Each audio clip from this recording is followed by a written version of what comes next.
Dang, I about made it on time. Kid, you're going to get cat hair in this, and it's a problem. Hey, everybody. What is this weird thing down here? It says share your referral link. I've never seen that in StreamYard before, and I wish it would go away. What does that mean? Is that an update? What happened? Good afternoon, Robin Miners. Hey, Tallulah, Kestrel, Sarah from Cali, Liz Tricks made it. Mods are a true blessing. We need to talk real quick about this eyeshadow. Before I do my returns, hey, Florence Southard, Muffet Lou, before I do my returns tomorrow, hey, December, Dawn Davies, Jana Hertzberg, Mandy Albert, Katie Fulton, love her. Hey, Eric from California, I live for now, Joanne Hawley, Melissa, Layla Bradley. I hope you had fun with your boyfriend from Germany. Miss Sassafras, Deanna Downey, hey, babe, Moon Taxi, Buffy, Lisa Vining, Jeannie Wright, MLG, Melissa with 1S. Hey, Abigail. Abigail, I haven't seen you for a little bit. Good to see you. Hey, Malvikai. Hey, Anne. Audrey made it. You're welcome, Audrey. I answered a lot of emails today while I was getting my hair colored. I did, Liz Tricks. Hey, Pajama Pixie. I'm happy to see you. Hey, Casey. True to it. True to it. I answered your email too. Hey, Tony's Hooter. Thank you, Robin. Hey, Lori Ellingson, Karen Tootie Greeny, Mandy Harper, Tamber June. Yeah, I feel like it's been a minute with you. Hey, Joe Virus. Love that, Joe Virus. Hey, Armine. God, we have to catch up, Armine. Don't think that I haven't forgotten about you. I do need a red beret. Bohemian Luciferian Witch. Good to see you, babe. Hey, Iwa. Hey, Alana. Katie Smith. Lumen. Marie Marion. Penny B. Thank you, Penny. It's important to do a pop of red, especially with a stripe, I feel. Janet, you guys know this. Hey, Aileen. Kevin Conklin. Thank you, Kevin Conklin. Yeah, I didn't get my hair cut. Thanks, Liz. I got it lightened. Yeah, more blonde, Kestrel. Definitely blonde, blonde. How do we feel about it? Is it washing me out? Guys, it's spring, and I just thought I need brighter. I need to go a little bit brighter, but this is pretty bright, but we'll see. I don't know. I didn't get it cut at all, though. I left the cut. I don't want to cut it. I want to leave it. Carla Evans. Hey, Purple Groovy. Good to see you, babe. Love and life. Layla Bradley's boyfriend is from Germany. Hey, Debbie Zito. Lynette Treasure. Thank you. Thanks, Deanna Downey. Hey, Chrissy Twig. Jules Mack. I look very different without my glasses. Yeah, I do, because I really don't wear contacts much. I wore them today because I was getting my hair colored, and it's annoying because I can't see without my glasses. So if I don't wear contacts to get my hair colored, I'm just like doing this the whole time while she's talking because I'm trying to see. So I just put contacts in. Hey, Carrie Wilson, Squirrel Girl. Oh, God. Okay. Guys, thoughts, prayers, good well wishes, healing vibes, all those things to Squirrel Girl. I didn't know you were in the hospital, babe. Let us know how you're doing. Hey, Jan. Hey, Joanne Ventrilla. Hey, Jamie Palmer. Jojo, 1973. Welcome. Hey, Trixie. Baby steps. Oh, I'm sorry to hear that, baby steps. I hate having a headache. It's awful. It puts me in such a bad mood. Thanks, Malvikai. I wasn't sure if this is like too bright, guys. Is it too much? Like, is it too much? I don't usually go this bright, and I've been blonde my whole life. Like, this is bright for me. The other thing I need to know about is this eyeshadow. So this is the one I got at Sephora last week. It's an Armani color, and I think it's called Frost. It's like a very light lilac. I think that's pretty with my eye color, but I'm frightened by it at the same time. I don't know. Oh, I don't know how I feel about it. My hairstylist really liked it. I don't like it because it's really expensive, and I feel like the quality is not that great. It doesn't apply very well. It's kind of crackly, in my opinion, and it's super glittery. There's a difference for me between shimmer. Like, this highlighter has shimmer. This is like glitter. It's like 14-year-old girl glitter. See that? It's like super glittery. Now, my stylist was like, I like it. So I don't know. We need to talk about that. Thank you, Mandy Harper. Baby Step says it's a little bit too blonde. Yeah, here's the thing. I kind of agree with her, but at the same time, it will tone down. Like, it's never going to stay this bright. It never does. Like, through washings, and as the weeks roll on, it won't stay this bright anyway. We don't have to worry about it. It just doesn't. Thanks, Muffet Lou. Hey, Rose. Kestrel says you need some darker highlights. Yeah, I think I'm just going to try it. And it's dark underneath. Like my natural color is that, like a dirtier blonde. So, and here's the thing, guys, it's day one. She just styled it. I don't style my hair like this. So after we wash it and I style it myself, and then it's dirty again and I pull it back, like you'll see the dark underneath. It just looks like this because of today. I try to, when I get my hair done, thank you, Katie. When I get my hair done, I'm usually not happy with it. Almost always. I'm like, ooh, I don't like it. But I've learned enough by now from coloring my hair forever. Give it a minute. Like, don't hate it. I've done that a lot. I'm like, ooh, I hate it. Don't hate it. Like, just wait. This isn't how I style my hair. She styled it this way, which isn't bad. I don't hate that. But like, wait, just give it a minute. Like, give it a couple of weeks of washings and style it yourself. You'll feel fine again. You'll feel right as rain. Thank you, Melissa. I think it's good and bright for spring. For Easter? Yep. Yvonne. Hey, Pepperoni Nips. Georgia Burke is here. I love her. I got really behind, didn't I? Oop, yep. Oh, totally. I agree with that. Hey, Sophia. December. Oh my God, this is so funny. So Huxley just got home from school and I went to let the dogs out before I came on to my show. And I said, do you notice my hair? You know what he said? It makes me think of what you just said. It looks 1980s. He looked at me and he goes, I love it. And I said, really? Thanks. You like the lighter? And he goes, yeah, it looks vintage. I was like, what does that mean? It was obviously adorable. Like it was his way of complimenting me, but I was like, that's so cute. That word. He used the word vintage. Chunky glitter is not only tough on the eyes, it's ugly everywhere. Like who wants glitter on your face past the age of 14? I just don't like that. Thanks, Nancy. Nancy Stitchin made it again. Oh, he's so friendly. He's a great person and he listens to your stories. He says, sometimes I get into trouble though. And he says, I like my mom. I like her. I think she's a nice person too, but sometimes she yells at me because I get into the trash. And sometimes I eat a lot of poop and then I get into chubs. And I think it's unwarranted. I don't think it's fair. I went to Yale, for God's sakes. Like, I'm smart and I'm very educated. I'm more educated than my mom. Right, Bubba. We know this and we've talked about this. But the problem is when you get into the trash and you drag it all across the house, that's a problem. And he says, right. And I really like you and I think you're a nice lady, but sometimes I don't think that you deserve me. Really? This is me. This is me spending too much time alone. I'm basically a ventriloquist, if anybody was wondering. This is what I do outside of YouTube.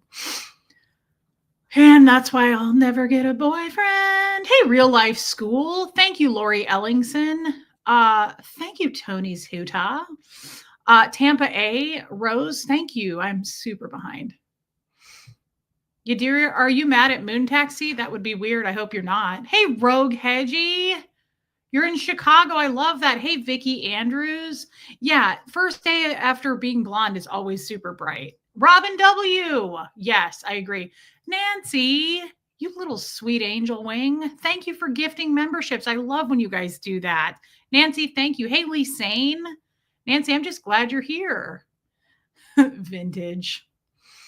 Could vintage be 1940s? Sure. Hey, Miranda. How behind am I now? Still pretty behind. I love the 80s. I don't remember them. What does this mean? Numbers across front of blouse. My blouse, this shirt doesn't have any numbers on it. Dana Downey, you do that? Okay. No bagels for Bo. Bo is a great person, though. He really is. He's a good guy. He listens to your stories. He's a truth telling. He tells the truth, even when he eats turds. What are lies upon lies? I'm here for any tea that takes my mind off my own problems. Well, hey, Panda 3000. As you know, Miranda, in our Sparkle Monkey, good to see you, babe. As you know, we don't really spill the tea here unless someone is La Melissa. Spilling the tea here would be like someone directly doing something really horrible in my life. That's not necessarily what I mean here. Thank you, Robin W. I love that. Hey, Jam Jam. Spilling the tea. I don't do the drama stuff. So like that's not what I meant by that. I've been doing a lot of, what I do every day. That's why we come on here. I've been thanks a lot, Melissa. Yvonne, you're probably right. I've been doing a lot of just heavy duty, hardcore thinking about stuff. And thanks, Mimi. I'm happy to see you. Hey, Michelle Lynn, you leave for Japan tomorrow. That's amazing. I would love to go to Japan sometime. That's incredible. Safe travels, girl.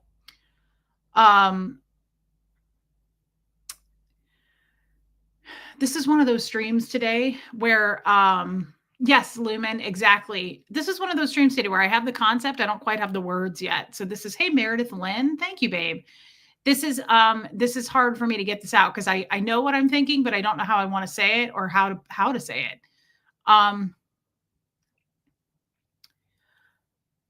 There's so much quickly, like very, very, very quickly. Hey, Tracy, peeling off of me, if that makes sense. Like there's so many things all of a sudden. It's coming so fast. Yeah, Sophia, it's happening really, really fast for me, like full speed in the last few days of like my thought process and hey, Mary's Gemini mind. And I want to get out some of, I'm not going to do it today. I need to go through it before I ever do a stream, but I want to get out some of my Scientology books and just, hey, Broken Pencil, just find some of the things that, where it all began as far as, yeah, Alicia, peeling back the layers. Oops, sorry, I dropped this thing I'm holding. Probably should have thought this through before I hit go live.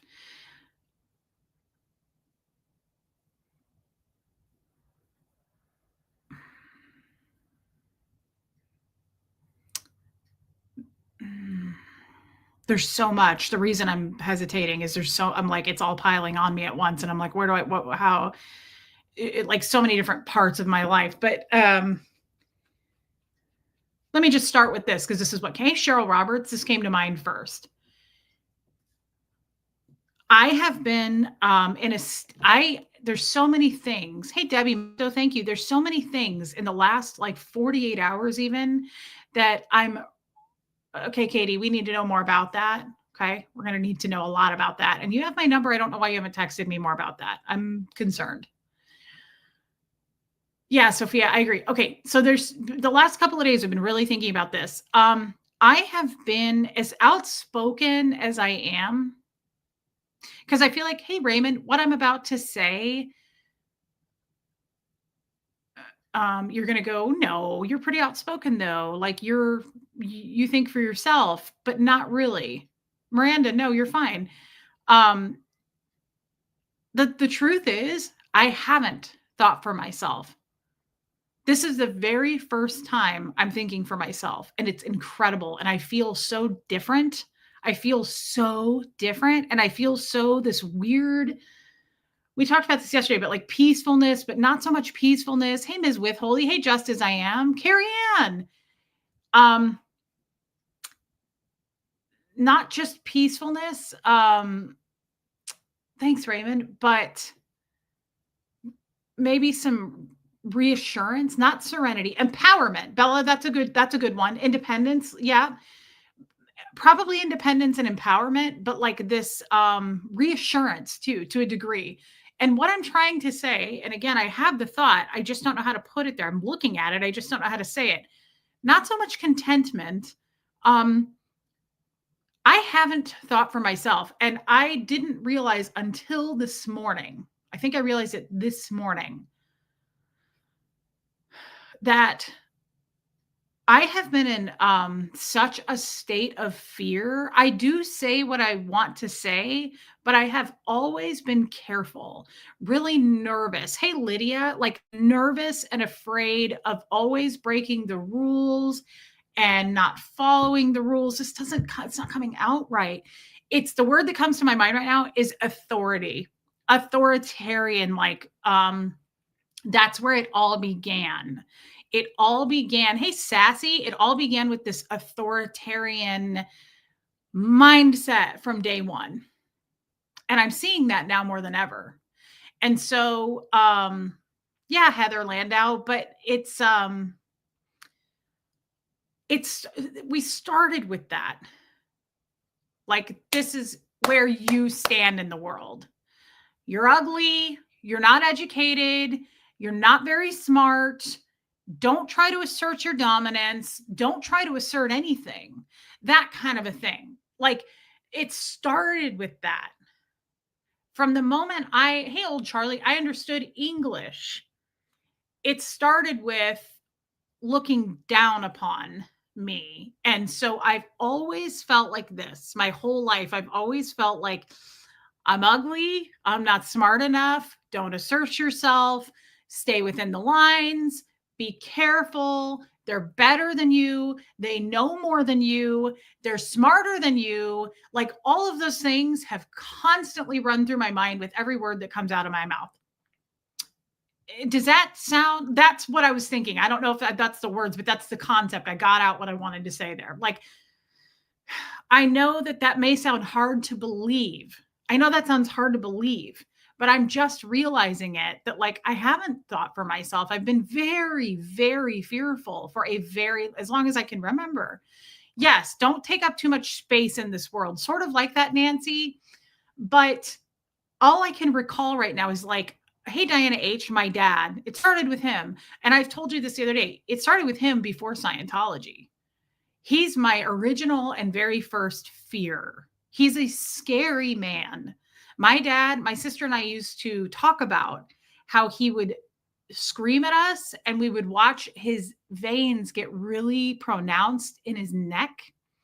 And he would pop his eyes out like this and he'd talk through his teeth and he'd get really frightening.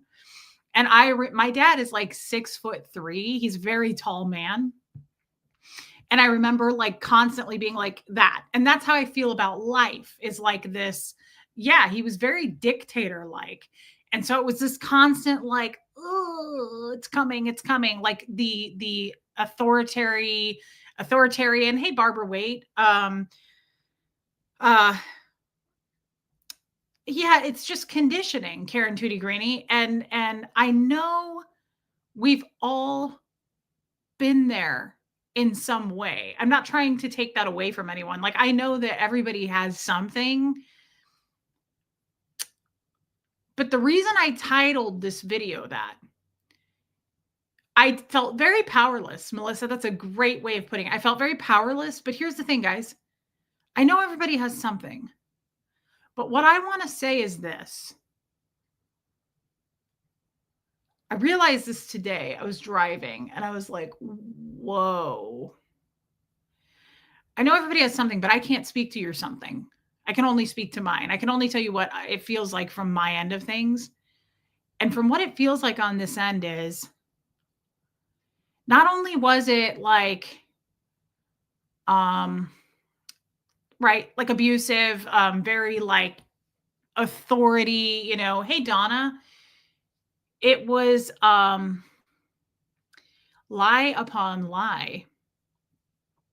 And I realized that today, like, everybody has something, but were you all like fully from the gate of your life, full on lied to? That was a component with this that I had not looked at until today. Hey, Deborah Ricci, I did not realize that I have been actually full on lied to, like really lied to, told total lies. I came from an ice cube. Remember that story? My dad told me I was dumped here in an ice cube. And that's why I'm afraid of the ocean. Let's just start with that out of the gates. So it's not just be a good little Scientologist. We read L. Ron Hubbard's teachings. You're going to do these courses. You're going to train to be this auditor. It was super, super, yeah, Yvonne, it was super screaming, yelling, and abuse, but also like twisted, lied to. majorly lied to. You're 76 trillion years old. You're dumped here in an ice cube. You're stuck in this body. You were in a Thetan trap. You went through the forgetter machine on the dark side of the moon. And that's why you have complete amnesia. Okay. I don't eat meat because I was told that in a past life I was eaten. So, and I was digested. And it says that in the History of Man book. I was digested by something. I have diabetes because I was told that my dad yelled, "High sugar," when I was born. Hey, RL. Sassy. So it all kind of started piling in on me at once. And I was like, whoa, so hold on. Yeah, Shelly Kelly. Who knew? There's more to it. Like what I'm basically trying to discover in myself, I'm doing a lot of like self-reflecting digging. I do that anyway, but now I'm doing it at like full speed, nonstop. And the reason I'm doing it, I'm not dissecting, I'm not overthinking like I normally do. I'm doing it because it's mandatory for me to figure out who I am. None of it was true. None of this was true. So, like, I don't know. This is why I don't know the world. This is why I don't understand you guys. This is why everything's new to me. This is why that time that Aaron said that Jesus Christ wrote the Constitution, I was like, really? I know he was being funny, but like, that's why I'm so naive. No one gave me the basics, right? I'm not sitting here going like, poor me. It's just it's just a fact. Nobody gave me those like life basics that hey, Gloria, like a lot of people say this to me. That's something we learn in our teenage years. Or, yeah, that's something you learn when you're in elementary school, or like that's something you learn when you're little. And I'm like, oh, well, I didn't know that. Basic stuff. Donna, does your dad believe what he told you? Absolutely. Yeah. Thank you, Heather Carr. Absolutely. 100%. Yeah. Hey, Holly Day. Thanks, Moon Taxi. I never got that solid foundation to build on. So let's fast forward to now. What kind of a human being am I at this point?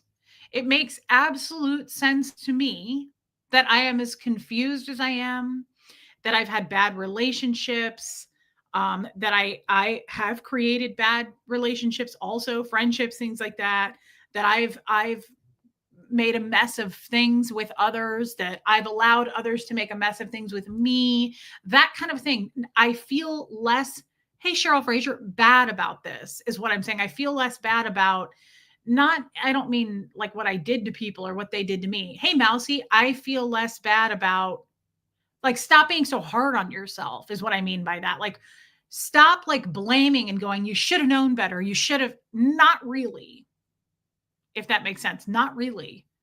I shouldn't have known better, because when would I have known? When I was told I was brought here in an ice cube? When I was told that I was caught in a Thetan trap in the Galactic Confederacy? Like, when should I have known that? I was too busy learning about all this bullshit nonsense. So when should I have learned that? If your dad was in Scientology, why would he say high sugar to attach that to you? Well, he was saying hi when I was born. And who knows if that's even true? My OT8 chiropractor told me that. He goes, you know why you have diabetes? Because your dad walked in when you were born and went, hi, sugar. Who knows if that's even true? My dad didn't use sweet words like that anyway, so it's probably not true. Yes, Robin Miners. You're incredibly insightful, Reese. I think you're more willing to self-evaluate than most people. Probably. And I'm sure that comes from picking ourselves apart in Scientology. Does my mom have any baby stories about me true to it? Not that she talks about. Hey, Nancy from Alaska. Reese, you couldn't have known better. Deconstructing the false reality is hard. You're doing so well. Thanks, Carrie Ann, and I'm happy to see you, by the way. She's right. And I think I've taken that "you didn't know any better" as like an excuse or like that victim feeling where I was like, "But I should have known better." I've always kind of pushed that out like, "Well, I should have though." Why should I have? I'm a mother. I can't imagine my kid being born. I have a 15-year-old. I can't imagine pumping him full of lies like that. When Huxley asks me something and I don't know the answer to it, I say, "I don't know the answer. Let's look." We went down a rabbit hole last weekend. It was so fun though. Well, I don't even know how we got onto the subject, but this has nothing to do with what I'm talking about. But it was so cute. He was like, "Where do we were sitting here chatting on the couch, was it Saturday? I can't remember. We were chatting and we were talking about animals. Oh, we first started with the cats. Huxley loves our cats. And he was like, "Where do you think, why is Moose Siamese and where did that come from?" And I said, "Yeah, I have no idea the origin of Siamese. Let's look it up." So we did. And then we went down a whole rabbit hole of Seamus and like orange tabbies. Hey, Killy Billy, good to see you. And I responded to your email today, my friend, thinking about you.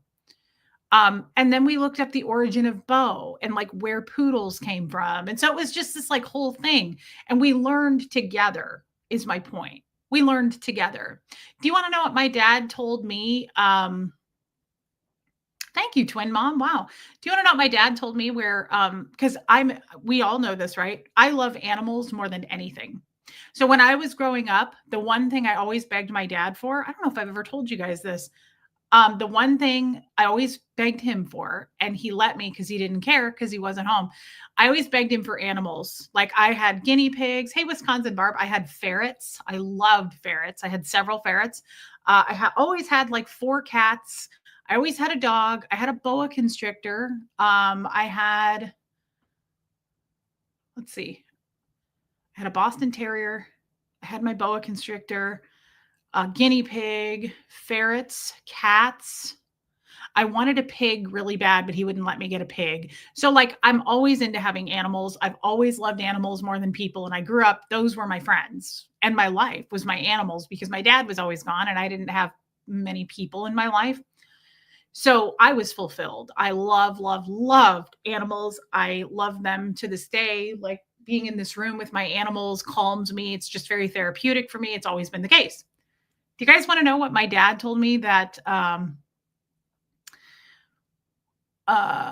had a bearded dragon too. Her name was Katie Fulton. Do you want to know what my dad told me where all those animals came from? This is an example because like Huxley and I did real research and went down the rabbit hole of where things originated, like actually checking the truth on that. My dad told me, and I had to figure this out in session once with my auditor. It really hurt my feelings. It very much broke me. My dad told me that all of my animals are empty nothings. They're reactive minds. They're banks. He told me that all of my animals are just reactive minds. And every time my dad would call my dog or my cat or my ferret, you know what he would say to me? Or not to me, to the animal. He'd go, "Come here, dumb shit. Come here, stupid. Get over here, you dumb shit. Come over here, you little piece of shit." That's how my dad talked to my animals. And I am furious even thinking about it because I forgot about this memory. To this day, I wonder, hey, Sandra, if he did that because he knew it killed me when he would do that, or if he did it because he actually hated my animals, like he hated animals. So yeah, he would do that every time. He'd go, "Come here, you little piece of shit. Come here, you little nothingness." And he would say, when I would sit there and hold my animals, because that was just like my thing, it was always, I always was holding an animal. He would say, "You're just holding a reactive mind. There's nothing to that. It's not a being. There's nothing to it. It's empty. It's nothing." LRH says that in Dianetics. And I would go, this makes me want to cry because I would get so upset because those were my life. Those were my friends. Like that was what I would come home to. That's what I looked forward to. That's what I slept with at night. That's what I woke up to in the morning. I would sit there on weekends when he would be gone and play music in my room. And I would just sit there and hold my ferret. I would talk to my dog. Like I got my snake out and she would wrap around my neck, or sometimes she'd lay over my head like a headband.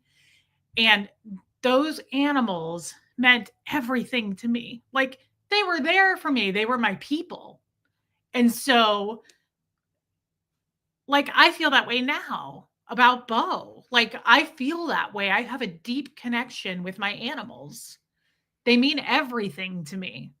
That's why I have 2 more cats. I don't want more cats. I can't afford all these animals, but I'm not going to leave them dumped at my mom's farm either. So he would say that when he would come home, and I would be holding a ferret, a dog, I'd have a cat in my lap and a snake on my head. And he'd go, you're just talking to nothing. Those are banks. Those are reactive minds. They're nothing. They mean nothing. They have no mind. They can't think. They don't have thoughts. They're not beings. They're lower life forms. That's what he would say. And because I think my dad hated me so much, I think that was his way of killing it for me, like trying to suppress that, trying to make me feel, less emotion about them. I don't know, but I can tell you this. I don't talk about it a lot, but like those animals, I have so many memories of, and they got me through stuff because I didn't have either one of my parents at home with me. My sister was gone. And I just remember having those animals, like a house full of animals. And it was amazing. And I loved them so much. And I treated them so well. And I took really good care of them. And they took care of me. And it just, like, I almost feel like it could be a children's book. Like it was just me and my animals in this house growing up. And so to this day, I'm just a huge animal lover. I do everything I can for animals. Thank you, True to It. And thank you, Kathy Brown. Thank you so much. That's a kind thing to say. So it's not what I was trying to get into. I actually didn't even intend to talk about that. I have not unlocked that memory in forever. And I know that because I've never talked about it here. It's never occurred to me. I must have somehow blocked that out because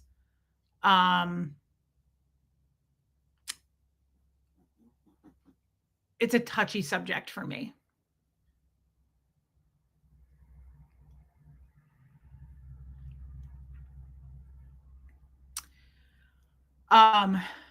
I didn't have my animals then when I went to the cadet org. I had 2 cats. I had Max and Merlin. And my dad got rid of them when we went to the cadet org. I didn't have all my animals yet. And when we came back from the cadet org, we got Max back from where he gave it away, but Merlin had run away. He was all black, and we never got Merlin back. But I got Max back, Abigail, and he was a Siamese, and we had Max forever. And Max was such a cool cat, so smart, but he was like 13. Okay, he got old, and my dad bought new furniture. He bought a new couch, ugly couch, so ugly. Max had his claws because he went inside and outside. He was an outside cat. Max had his claws and he started clawing at the new furniture. And I'm going to cry. I begged my dad. I was like, don't do it. Please don't do it. He declawed him at like 13. It killed me. I was like, please, Dad, don't take him. Like, don't do it. It's so bad for them. It's so painful. He's old. Like, don't do it. And he was like, he's not going to tear up this couch. And he took him and he did it while I was in school. And I came home and this cat was just like walking and like falling. He ended up being okay. He still went outside, but it was horrible. And I hated my dad for that. I hated him for that. Like declawing a cat is horrible. Kid is declawed, but I adopted her that way. I would never declaw a cat. He had no feeling, no emotion or feeling toward animals whatsoever. Like he had none. Hey, Stella. Yeah. Robin, I hate him for that too. I hate him for a lot of things.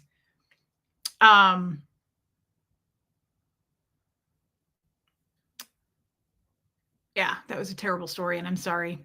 But the point is that has nothing to do with this. It just I didn't even intend to bring this up. Again, we haven't ever discussed this, and however many streams I've done, I've never brought this story up because I must have blocked it out because I don't, it's too emotional for me. I can already tell, like, it's just too much for me. But this came up because of what I was talking about with Huxley over the weekend. He was like, "Where do Siamese come from?" And I was like, "I don't know. Let's look." And so, hey, C Dub, we went down this rabbit hole of like, we looked up Bo, we looked up Gertie, we looked up like the origin and how they were bred, what they were bred for. And then we started looking into like the toy breed, the sporting breed, the working breed. And it was fun. We spent like 2 hours researching this stuff, me and Huxley. It was so much fun.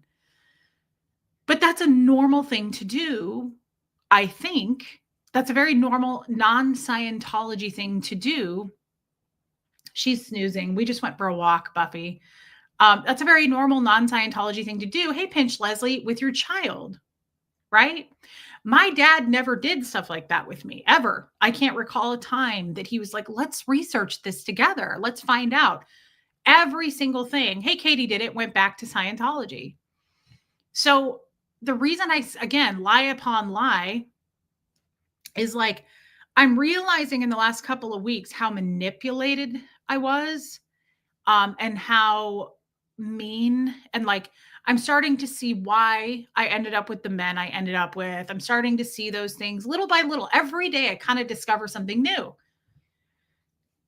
But just today, I was like, I never thought of the fact that I have been really, really lied to. I don't know the answers to so many things because I was told the Scientology truth, which is, here's the thing too.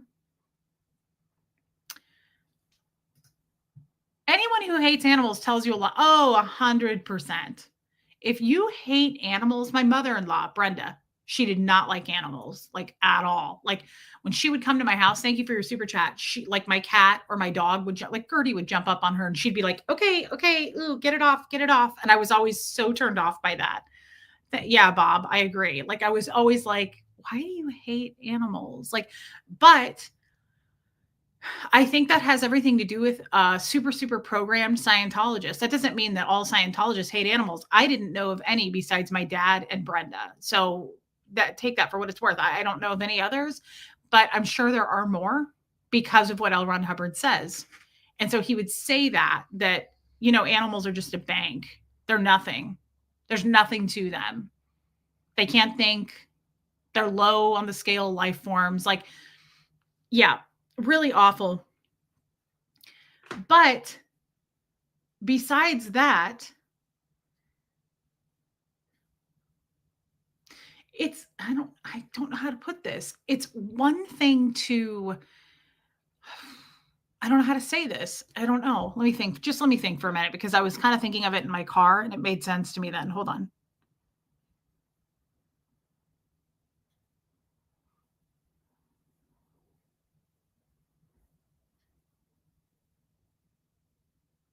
Okay.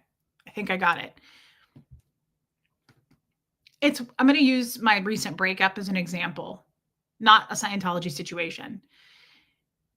Just recently, okay, I've been going through the motions of it, being sad, totally human, totally allowed, right? Like I want to allow that for me. Hey, Lori Lee. Good for you, Lori Lee. It's one thing to go, hey, Donna Cooper, he lied to me, or he treated me badly. That's true.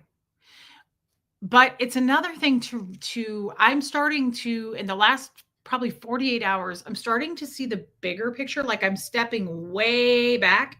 I'm zooming way out. And this is the first time I've ever done this. Hey, Dylan, they were considered a circuit. Well, I was going to say my dad called them a GE too, the genetic entity. They were considered a circuit. Yes.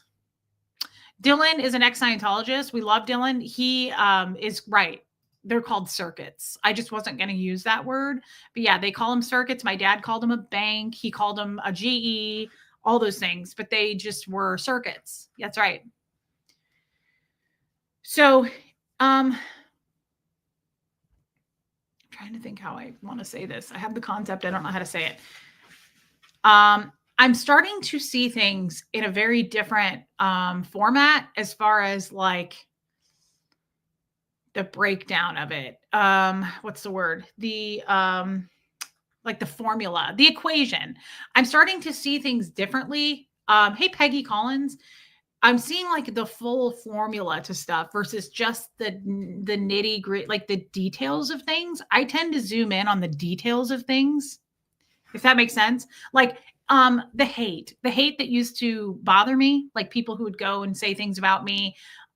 If I don't even go, if I don't, how would a Scientologist handle a child being disabled? My dad would say that it was a mix up. It was they pulled in a bad being. Also, I remember a kid that was in a wheelchair that had cerebral palsy, I think. Couldn't talk, anything like that. And my dad called him a circuit. It's just a circuit. That's not really a being. It's a circuit occupying a body. That's not really a being. Pay no mind to that. It pulled that in. It's low tone. Yeah, that's how they feel about that. Hey, Sandra Ferguson. Hey, Sierra Terry. Let me focus on this. Otherwise, I'm going to lose it. The hate, for example.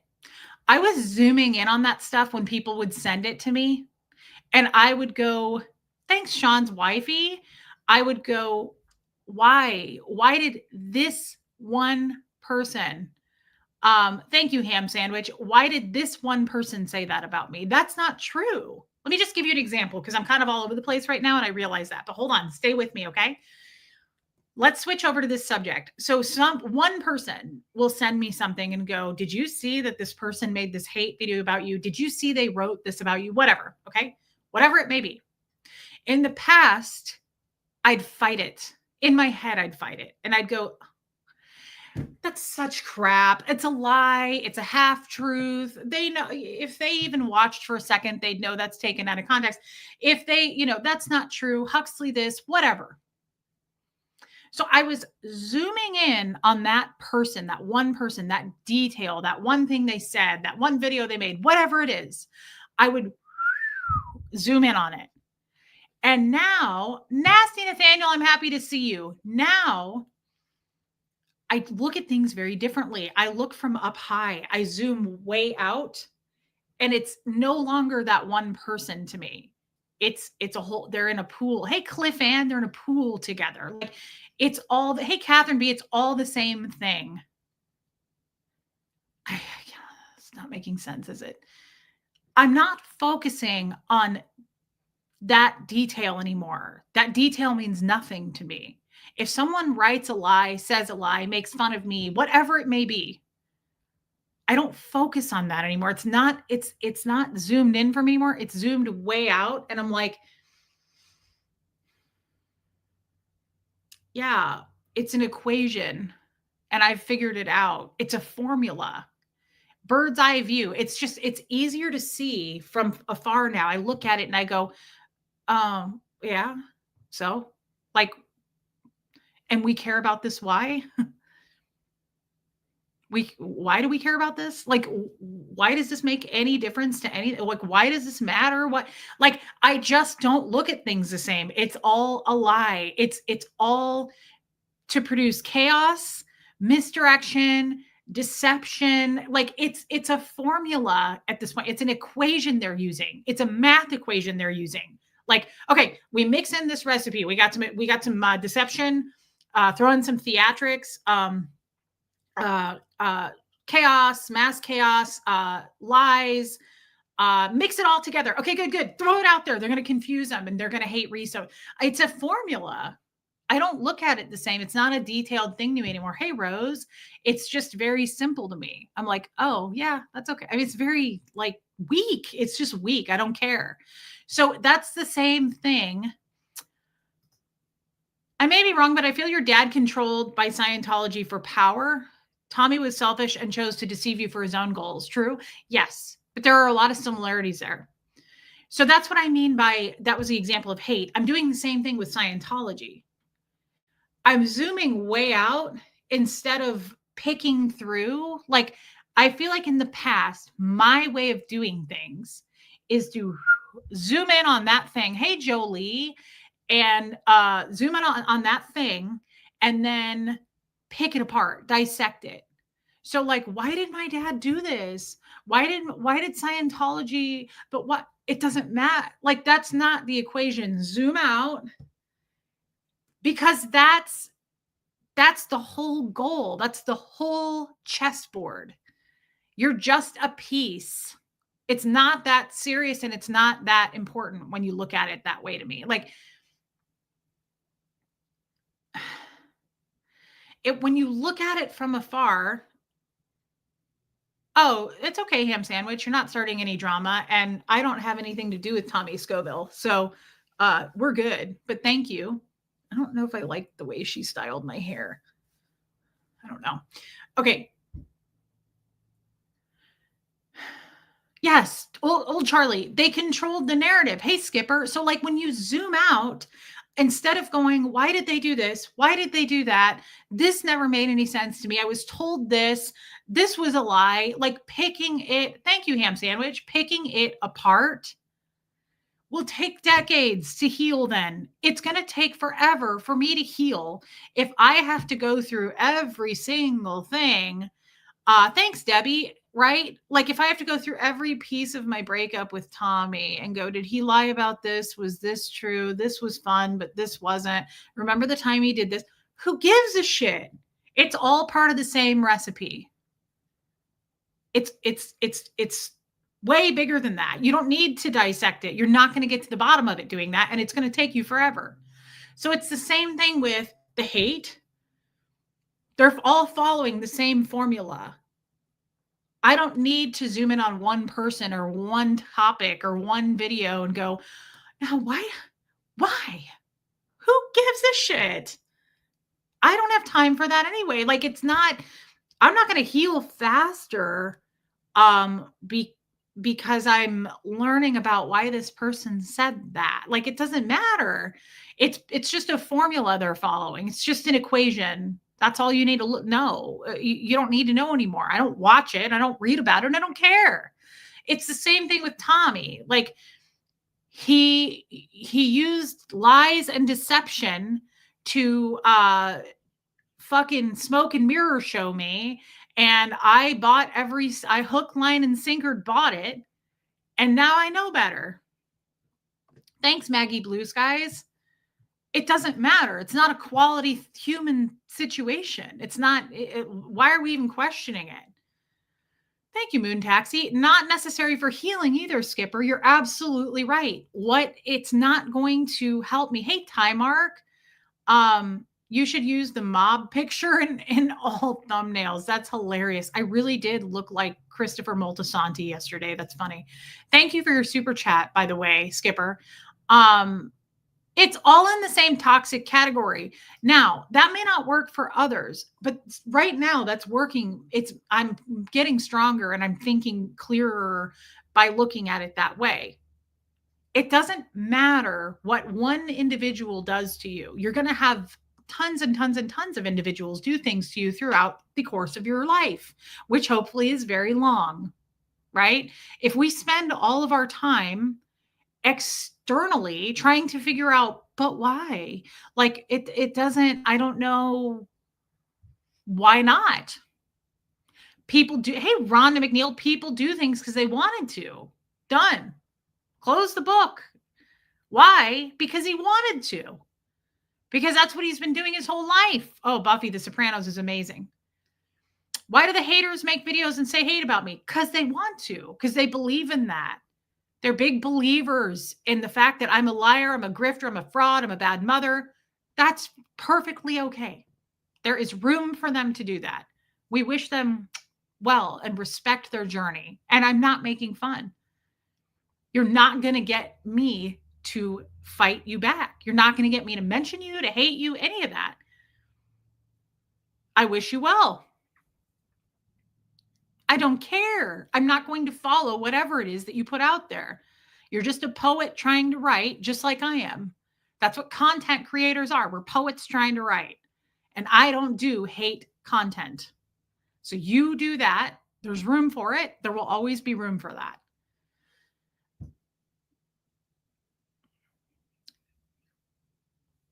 But I really had full brake lights today, like full stop. I realized I am fearful. I have been very, very fearful my whole life. Like I'm always afraid. I'm always nervous. I'm like, oh God, I'm going to get in trouble for that. Oh God, I shouldn't have said that. Did I just offend you? I'm so sorry. Oh Lord, I'm too much for people. I've always been told you're going to be too much for people. Is he mad at me? He's mad at me, isn't he? I overstepped. I'm so sorry. It's ridiculous. And the reason that I think I've always been that way is the authoritarian, major authoritarian community like mindset in Scientology. You always have, there's always a boss, there's always several bosses, and there's always bigger fish. And you have to abide by the rules or there are serious consequences. And I have been told that out of the gates. And the first authority figure, hey, Cherish, high vibes. Hey, Elizabeth Fraser. The first authority figure on the line was Gene Wally. And he was probably the scariest in a lot of ways. Dan O'Connor was scary. You know, he hit me over the head with a fax machine and choked my ass. That wasn't cool. But I was always terrified of Dan, even though we were friends. I respected the fact that he was the bigger fish, though. My dad was the biggest fish. All of my seniors, which are my bosses at the org, were bigger fish.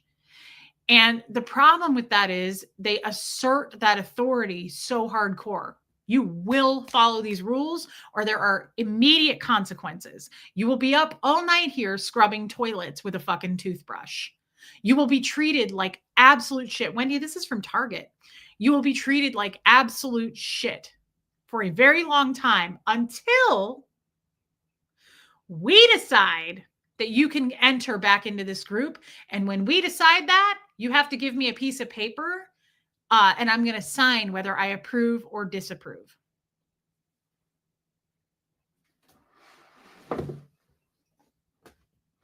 Pause. Hey, Katie Pie. Hey, Laura Lou.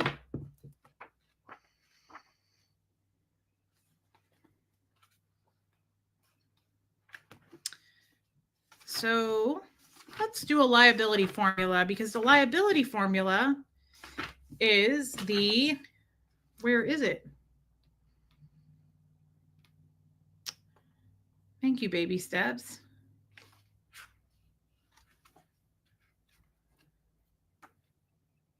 Okay.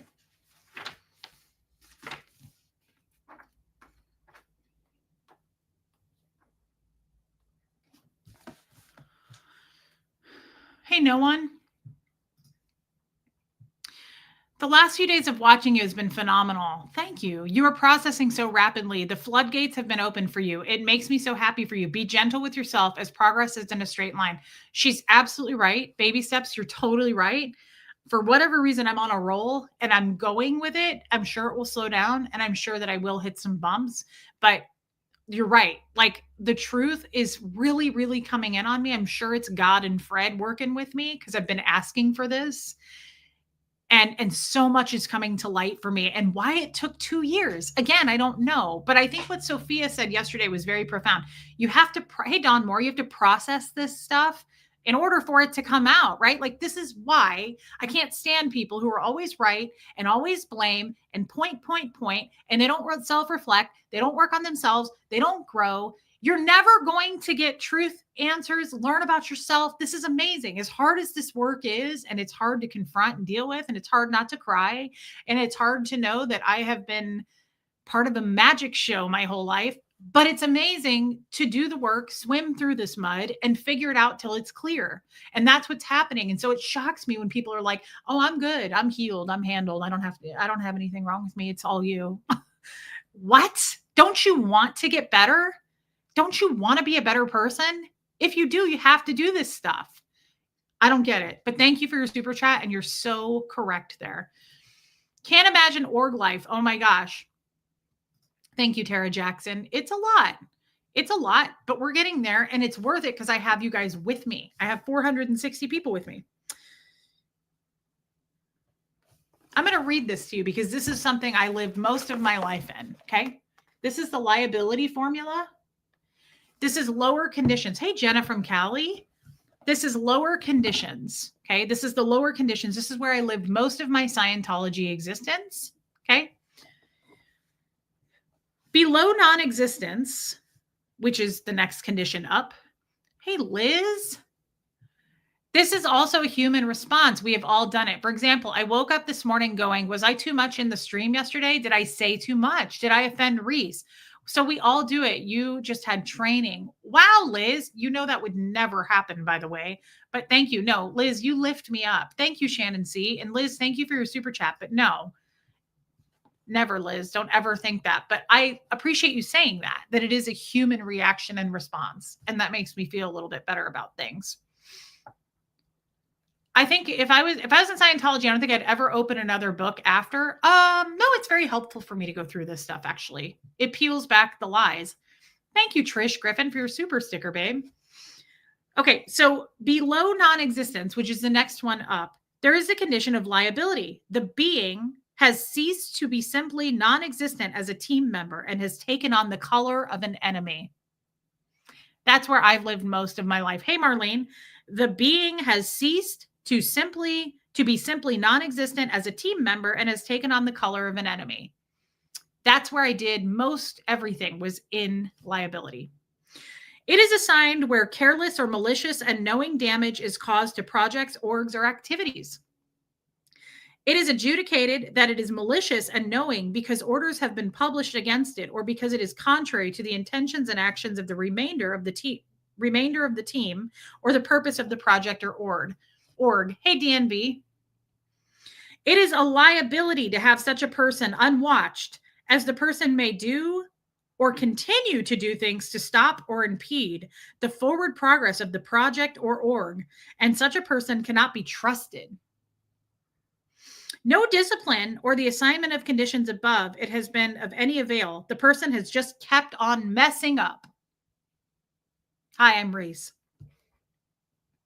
The condition is usually assigned when several dangers and non-existences, which is the next up conditions, have been assigned, or when a long unchanged pattern of conduct has been detected. When all others are looking for the reason mail is getting lost, such a being would keep on losing the mail covertly. Jackie C4, thank you. The condition is assigned for the benefit of others, so they won't get tripped up trusting this person in any way. This is your group member. This is a person who's been born and raised into Scientology, and this is how you get treated.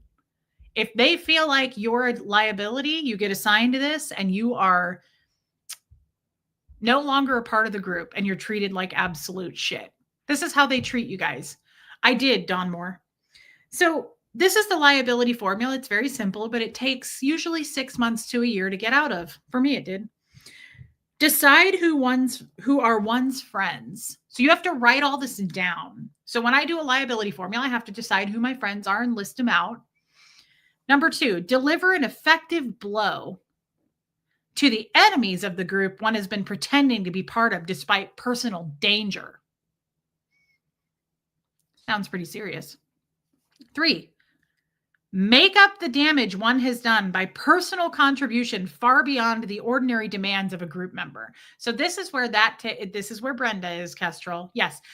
Number 3 takes 6 months to a year. So before you get to number 4, you have to make up the damage one has done by personal contribution far beyond the ordinary demands of a group member. Okay. You are treated like dog shit, and these are your people.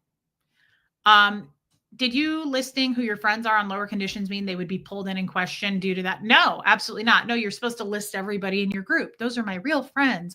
This is what I want to be a part of. Please let me back in. Number 4, apply for re-entry. I didn't cut my hair today, Tammy. Apply for re-entry to the group by asking the permission of each member of it to rejoin, and rejoining only by majority permission. And if refused, repeating steps 2, 3, and 4 until one is allowed to be a group member again. Really sounds like a church to me, does it not? Read that. Read that. Apply for re-entry to the group by asking the permissions of each member of it to rejoin, and rejoining only by majority permission. And if refused, repeating 2, 3, and 4 until one is allowed to be a group member again. This is not steps A to E, no time mark. This is, hey, Viggy Cat, this is lower conditions. And that's where I lived most of my life. Now, that's how they treat. This is how I have lived literally most of my life, was in liability. I was constantly doing a liability formula, constantly getting in trouble and doing lower conditions. And this is way before I was on staff, by the way. This was my dad. I was assigned liability at the age of 6. I was doing this formula to re-enter the group, which is my father, in my home as a small child. And he would make me scrub everything, clean the baseboards, clean the toilets, go pull all the weeds outside, dust, everything, vacuum, every single thing. And I had to do that for weeks. And then I would have to write up that I was sorry and ask for permission to re-enter the group, which was just my dad. And he would either approve it or disapprove it. And sometimes he disapproved it. So this started way before I was on staff. This started way before I was an adult. Hey, Bo Beats. My dad assigned me lower conditions all the time. It started at a very young age, and I never got out of liability. I joined staff, and I was in lower conditions on staff.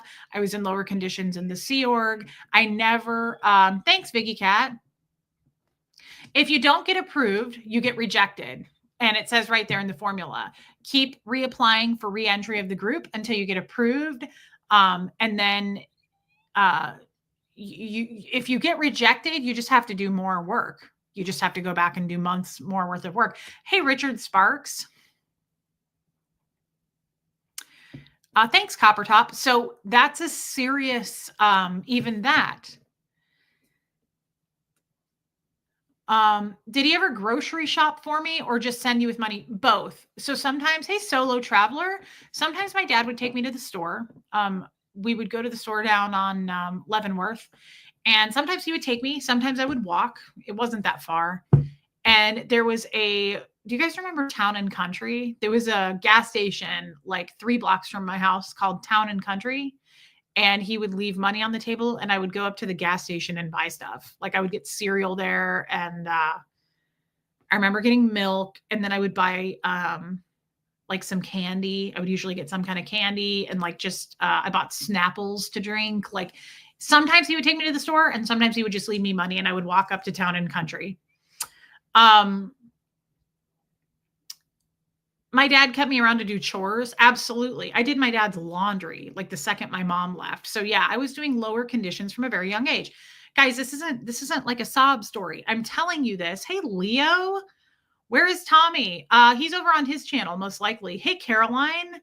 Hey, Lenora Gray. So the purpose of all of this is it's all washing over me. And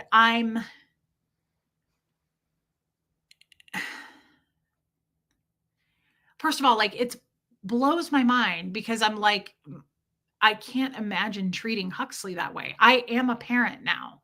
I have a kid. So like, it's unbelievable. Did no adult in your neighborhood understand you were left on your own? No, I don't think so, Debbie. I mean, I knew the people in my neighborhood. I knew the people across the street. I knew the people next door, but no, I don't think they knew that. How old were you when you shopped at Town and Country? Probably starting at the age of 7 or 8 when we got back from the Sea Org. I would go shopping up there. He would leave me cash. My dad would leave for like 4 days to 7 days at a time, depending on the week. And he would go hustle pool. Hey, Erica Russell. He would go playing pool all over to make money. he also owned his own company, but he was a very good pool player.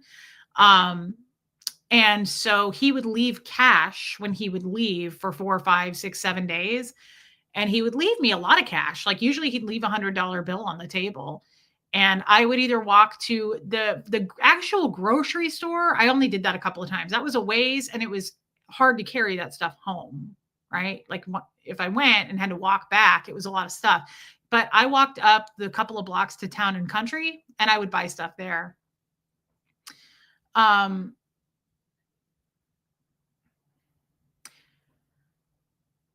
The point goes back. I was just it's just a lot. It's just a lot coming at me, and I'm like, I know that I dealt with abuse. I've been trying to unpack that for a couple of months with you guys. Like I've been trying to deal with, the way he treated me, the authority feel. Like, do you guys, yeah, I even thought of the story today, when I was sitting on the couch with my cat. I think it was Max. It might have been Merlin before we went into the Sea Org. I can't remember how old I was, but I was sitting there on a Saturday morning and I had my legs crossed. And I've told you guys this 100 times. If I sleep in anything, I always sleep in underwear, but I usually sleep in a tank top or a t-shirt and undies. That's what I sleep in. I've been that way my whole life. So when this Saturday morning, I was sitting there in my underwear and a t-shirt and I was watching cartoons or something. And I had my legs crossed. I was sitting cross-legged on a couch. And the cat was sitting in my lap. My cat does that now. And I'm sitting there petting my cat, watching TV. And my dad walks in. And when he was being serious, he called me Marisa. Like if it was serious, I think parents do that. He didn't call me Reese. He called me Marisa. And he walked in, he went, Marisa. And I was like, yeah, like I knew something was wrong. And he went, don't play with yourself on the couch. And again, I didn't even fully, like I had a concept of what that meant, but I knew it was very shaming. I knew it was embarrassing. Like I could just feel the tone of it. Like it had something to do sexually. And I've had enough, no, Moon Taxi. I was in Florida. I've had enough, I had enough sexual questions thrown at me as a child that I had an idea of what that meant. And the point is, even that, like the shaming that took place, the calling me fat, like all those things, I've been unpacking that stuff, but it goes hand in hand now with, I realize today, it makes sense why I am the way I am to me. Like I understand and give myself more grace today than I ever have. And I'm doing the best I possibly fucking can. And I'm doing better than I've ever done because I'm not with Tommy and I'm not with Jeff. And I'm just now getting to know me, what I like, what I don't like, who I really am, just what I really think. I don't have, hey, Jellycats, I don't have a man telling me what I think. I don't have a guy judging me. Yes, it does, Don Moore. I don't have a guy telling me what to think, what to do, judging me, shaming me like my dad did, right? So I think it's given me a lot more, like I pray to God about peace. I think it's brought me a lot of peace. And this peace has opened up to a bigger window of finding out who I am. This peace is bringing on many things. Peace is the ultimate gift, but like it has brought on so many things, like listing things out for me on seeing things for what they truly are, seeing stuff for the truth. And the truth is the equation I talked about. The truth is these people who hate me, AG, why don't Natalie and I do videos anymore? We probably will at some point, AG, but right now I'm just streaming by myself after everything that happened. Love ending the day with you and everyone here. Kay Thompson, I love you. Has anybody seen Lisa Kelson? I know she's not feeling good. I hope she's all right. You just made me think of her, Kay. Thank you for your super chat. I'm glad you're here. Thank you, Sophia. The truth is so much easier for me to see than it's ever been. It's not that complicated. That's the gift. That's the piece that I'm getting, the gift that I'm getting. It's not that complicated. It's not that hard to understand when you zoom out and look at it as a whole versus zooming in and like picking it apart in little sections and dissecting it in little pieces and why and who was there and why me and all that weird shit. Like no no no no no no no. Zoom out and step back. It's not that difficult to see. He was an evil person. Hey, West Coast Fancy Nancy, my father. This is why this week, for the first time ever in my 40-year-old life, since I've been 16 years old, I've been chasing my dad. I want to see him. I want to run into him. I want to write him a letter. I want to call him. I want to go knock on his door. I'd love to have a conversation with him. I'd love to go see him at the org. I want to see him because I want to prove to him, like, look, I'm not what you said I was going to be. Hey, Rhonda Frank. And for the first time this week, this is that gift of peace I'm talking about. Fuck that idea. I don't ever want to see him again. I don't ever want to talk to him. I hope I never run into him. Why would I give him that gift? That's a gift. I turned out to be a great person. I don't need him to know that. I know that. I don't need him to know that. He's not interested in what I have to say. He doesn't care about me. Why have I cared about him all this time? He knows what he did. And then what? I wish I could talk to Jeff. I'd love to have a conversation with Jeff. I wish I could call Tommy. Why? Zoom out. Why? Tommy knows what he did. Whether he wants to own up to that shit or not is not my concern. If he wants to continue to point the finger at me, blame me, deny it, that's all going on over there in Arizona, and I'm here in Tennessee. Jeff knows what he did. I know what I did. We all know what we did. We can look into the camera and say we didn't do it. But that's not how it works. Because we know in here, it may not come out, but we know what we did. We all know what the fuck we did to people. And Gene Wally knows what he did. Tommy was your best friend. Yes, he was. And he turned out to let me down. He turned out to be something he wasn't.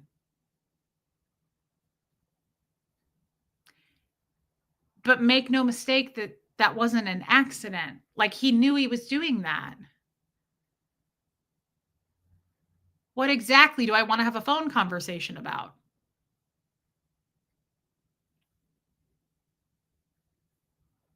So I can pick up the phone and go, you knew what you did to me. Mm-hmm. Mm-hmm. And then what?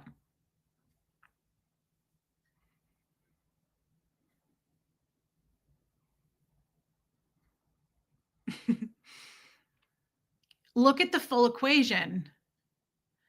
We all did damage to each other. This isn't just Tommy did stuff to me. This isn't just Jeff did stuff to me and I'm just this innocent victim and I need an apology or something crazy. No, we all fucked each other. We all fucked each other over. I know what I did there. They know what they did. Why are we opening this back up? Like, what do you need closure about? I don't know. It just doesn't seem like moving forward to me. Seems like, again, it's stuff that's in my rear view. I don't know that I need to look. Why are we going back? Like, why are we backpedaling? I guess I know that this is stuff you guys know. I'm just now realizing it. Hey, Jer, I haven't seen you in a long time. I don't need that validation anymore. I don't need you to know that you hurt me. You know that you hurt me. What I need to do is clean the wound, patch it up, and let it heal. And I can do all of that myself. I have a mind. I have a body. I can do all those things myself. I don't even need, like, my therapist helps, but like I have the power to heal myself. And now I see that. I don't need you. I don't need your thoughts. I don't need your apology. Like, I don't need your explanation, your justification, um, any of those things. I'm sorry, Judy Lee. No, Sassy Savage. And we're trained in Scientology never to need an apology anyway. I've never been a person who's like, apologize to me. I don't give a shit about apologies. I really don't. They're nice when people do them, but like, I don't need one. It's just such a validating, very powerful feeling to go, what am I doing? I'm wasting valuable time here. I've been lied to enough. I've been controlled and manipulated. Thank you, Sophia. I have been I haven't really admitted to this because I haven't wanted to look at it myself. I have been highly, highly controlled to the point of I've been in a state of fear. I've been afraid. I've been afraid my whole life. I've literally been like this. And that's why it started with dad, right? Dad yelling at me and being scary. Funny how we picked and married a man that would scream at me in my face so hard that he'd spit on me. Funny how then we go to the next guy, no red flags there, who's super abusive, super aggressive, yells at me. Funny how we keep picking this string of people that you attach yourself to, and that's on me. I'm never going to do it again. Easier said than done, but I really won't do this again. I will stay single the rest of my life before I do this again. I also don't, I'm totally of the, I no longer have this feeling like I need someone in order to be happy. I'm not whole or complete unless I have someone. That isn't true. I found out recently, friends are what make you whole and complete. I have been lifted up by everybody here and all of my friends way more than the relationships I've had. No, Kestrel. There are people in this audience right now today that I have spent 4 or 5 hours a week in one sitting on the phone with because of what I was going through. There's someone in here right now. I don't know if the other one is, well, my mods for sure. I've spent 7, 8-hour mod calls easily. When this Tommy shit went down, I talked to my mods all the time. My mods are my closest friends. But there are people in here that I have sat and they've held my hand with me for hours on the phone. Outside of Fred, I can't think of a time that happened to me in my marriages, in my relationships. I can't think of a time that I was like, God, Tommy just spent so much time with me. It was so healing. He spent hours looking into my eyes and really seeing me for who I am and validating me. Nope, that came from friendships. Maybe in the beginning. Maybe in the beginning he was a little bit nicer to me. Amy Edge, I love you. Thank you, Amy. I love you too, Susan P. I mean it, mods. Thank you for your super chat, Amy.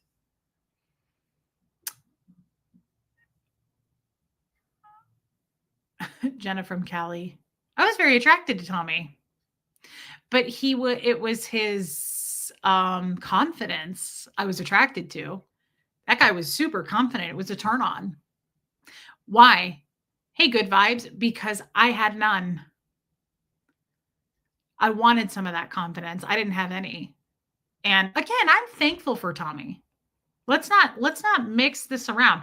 I'm grateful for him. That was a God thing. It was a gift. Tommy taught me a lot of things, some good, mostly bad, mostly things that are red flags that I need to look out for, that I need to protect myself from in the future. He taught me to protect myself. But I'm not sorry I knew Tommy. I'm not sorry I was with him. I'm grateful for that. I had a fun time. In some ways, I had a lot of fun. Now, it was not entirely real. It was a fantasy, but it was still fun for me. It was a fun chapter. And I wish that, my dad had been a better person, but he taught me a lot of things too. How to be a better parent, for one. I always thought I'll never treat Huxley the way my father treated me. I will always tell Huxley how proud of him I am.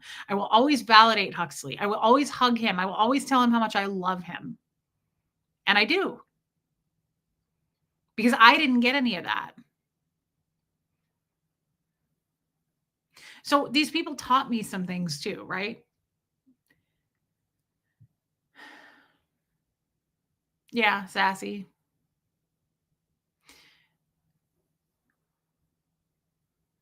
But back to the title of this, the thing that was missing for me that I didn't realize was how much I've been lied to just about the world. Like, that's why I don't know anything about history, lied to about God.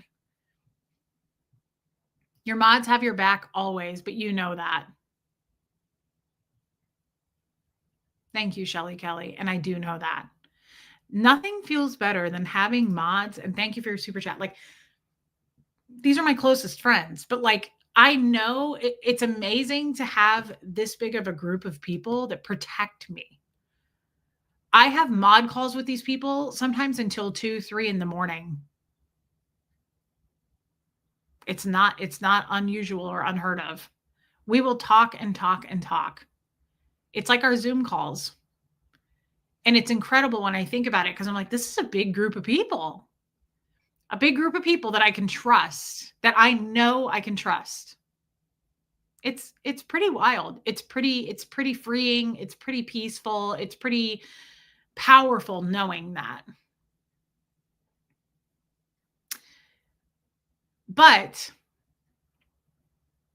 that's right, Joe Virus. That's a great point, Sophia. Sometimes you have to master challenges to get to the next level. She's right. Thank you, Kathy Ann. Hey, Kaz. So the missing key component here, though, with all of these things I've been self-reflecting on and just learning about me. Yeah, Holly, is the lies. I'd love to that's why I want to get some of my Scientology books out. Like, even the ice cube thing. Can you imagine doing that to a small child? What about when they took my medication away? I had really bad asthma. When I got to the Sea Org when I was 7, they took away my breathing medication. I was on an inhaler every day and I had to do a breathing treatment every night. I had like a full-on mask I had to put on and I had to put these drops into I can't remember what you call that thing. Jelly cats, you won't regret it. But they took away my breathing treatments because they told me that it was really bad for me. Medication's really bad for you. And then what did they do in that Florida heat? They made me run every day. They made me push myself. Like when I was in school, I had a note nebulizer. That's right. I had a note that my mom took better care of me, of course, health-wise before she left. And she had this note that she gave to the school that I have really bad asthma, so I can't participate in too much as far as like athletic stuff because it would just wear me out. I couldn't breathe. So mom left. I go into the Sea Org. They took my medications totally away. And I remember in this heat, like leaning up against this, it was this huge concrete wall, like 12-foot wall. You couldn't see over it. And they made us run all the time. And I remember being like, and they were like, come on, come on, come on, come on, keep up. And it was horrible. That's just another lie. It's a total lie. And then I went through life thinking I was afraid they made me fearful to take a cough drop. Because it can, what's the word? What did LRH say? Because my dad used to say it. If you take an Advil, if you take an ibuprofen, which is the same thing, if you take by Jolie, if you take a cough drop, if you take anything, any kind of medication, it impairs, like it re-stimulates you and it kicks in your reactive mind big time. It makes you like a walking reactive mind. That's what I was told. So when I was little, I was pumped daily full of vitamins. My dad had me taking so many vitamins. I remember taking like a handful and just being like putting like 10, 12 pills in my mouth. And my pee was always like bright, bright, bright yellow and it smelled because I was on so many vitamins. And I was told from a very young age that medications will restimulate your reactive mind and you will become something you're not. You will become like a monster. So I was always afraid, even to take, I remember being so afraid to take anything. So it's just these little things that are coming. Hey, Emily Brooks, that are coming back to me that I'm like, oh my God, that was a lie. That was a total lie. I don't know the truth about life. Like that was a lie. And so it's a beautiful thing because every day now that I wake up and I go anywhere, I get in my car, I look outside, I'm like, I'm grateful to be here. It's like a whole new playing field. It's a whole new game. And I'm like, the sky's the limit. I can believe whatever I want. I can find things out for myself. None of that shit was true. None of that was true. And I'm still hanging on to it. I haven't let it go. Does that make sense? Like I still am following LRH's stuff without it's an autopilot thing. I'm like, well, like I still don't want to take Advil unless I absolutely have to. And I do, but like take the Advil, Reese. It's not true. Like I'm not following through. It's a total lie. I have been totally like put into a cage and I've just been lied to. And so now I'm realizing for the first time that I'm like, oh, wow. Whoa. It's all lies. Where was my mom? She left when I was 6, Marlene. She left. She divorced my dad.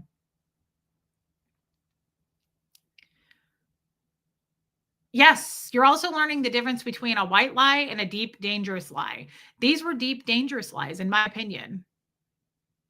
Like my dog being a reactive mind. He's a total bank. Like coming here from an ice cube, and that's why you're afraid of water. That's why you're scared of the ocean. You were dumped here in an ice cube. Like you don't eat meat because you were eaten and processed and digested by something in your last life. Like you're a bad person. I was told this. You're a bad person. The reason you're not a very good person and you're constantly in lower conditions is because you blew up so many planets before you came to Earth. You killed all these civilizations. I found that out in a session once. I had to recall all the planets that I blew up and all the civilizations, all the billions of people that I murdered by blowing up those planets. I had to run that out in a session. I'm not lying. So I've been carrying all these lies around, all this weight around. When I went to get my gallbladder taken out, they said, we're not going to let you have surgery. We're going to do a grapefruit diet because surgery obviously is going to kick in your reactive mind. You don't want to be given all these drugs.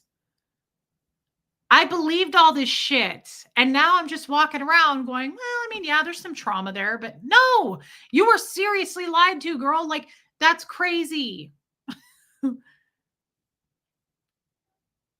That's crazy. Shannon, during Scientology, you couldn't have Advil if your cramps were really, oh, fuck no. How did they even let your gallbladder get your gallbladder? Okay, so you can't have Advil ever. Absolutely not. I never had Advil in Scientology. No, while I was on staff, actively doing services, no way. You can't even take an Advil and go in session. You have to wait 7 days. If I had a really bad period cramps, which I do, and I took an Advil, if I was going to go in session, they ask you that.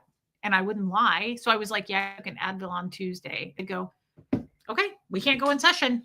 And they'd come out all pissed off holding your PC folder. And the senior CS would go, what's going on? And they'd go, she took an Advil. We can't go in session now for 7 days. She took an Advil. Like they'd be pissed about it because it would ruin their statistics. And you'd be in big trouble for it. Scientology doesn't say anything about heavy periods that I know of.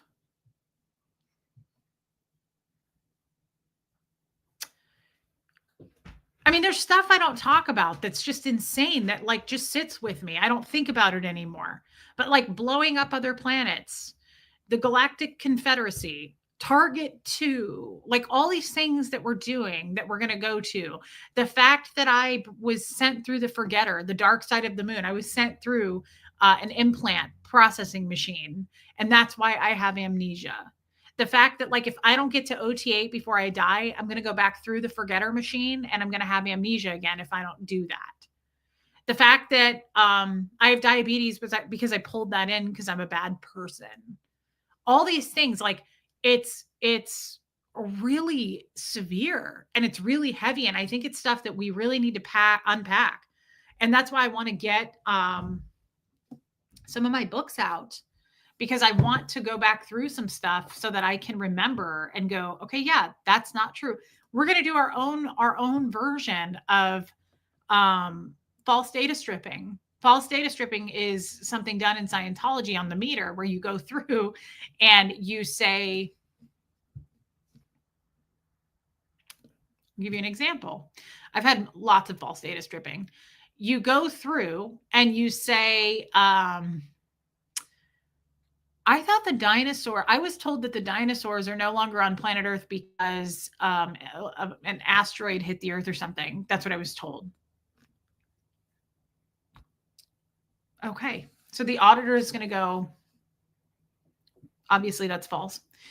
Let's see what LRH says about it. That's all we're doing. False data stripping is simply going, let's go through every book LRH wrote and let's see what LRH says about that. So then we find it. And we go, okay, good. Here it is. All right. So we're going to set this in front of you. And I'm holding the meter back. You're on the cans. And I want you to read what LRH says here about that. What does LRH say about it? Well, I was told that the dinosaurs are no longer with us because a galactic lord, probably Xenu, but they never talk about Xenu in like the lower books. Xenu is talked about on the OT levels. But some galactic overlord, is what I was told, simply pulled the cover off of planet Earth and froze everything to punish. So some galactic overlord, I was told, kind of like being dumped here in an ice cube, it was just to punish planet Earth, pulled the cover off like a blanket, just pulled the cover off, and everything immediately froze. That's what LRH says about it. So that's what false data stripping is. It's just simply, I thought for myself, or I was told what the outside world told me, like science and truth. Nope. Let's see what LRH says about that. You were wrong. The scientists are wrong. The outside people are wrong. Let's find where LRH talks about that. Kind of like the day I was in session, and I always had questions about God. And I brought up God and heaven. And hey, Helena, and my auditor took me out to the the qualifications library, and found the reference on where LRH talks about heaven. I've told you guys this. And my auditor finds it and points it out to me, because the auditor doesn't do a lot of talking in session other than giving commands. They can't give their point of view on anything. They don't do any of that. So the auditor finds it and goes like this. And I said, heaven is an implant? That's what LRH says. Thank you, Heather. Healthy Green Lifestyle. Heaven is an implant? That's exactly what I did. I went, heaven is an implant? And I look at my auditor and Scott. He goes, because they can't talk. They can't give their interpretation at all. So I go, wait. Heaven's not real at all. It's a total implant. And he goes,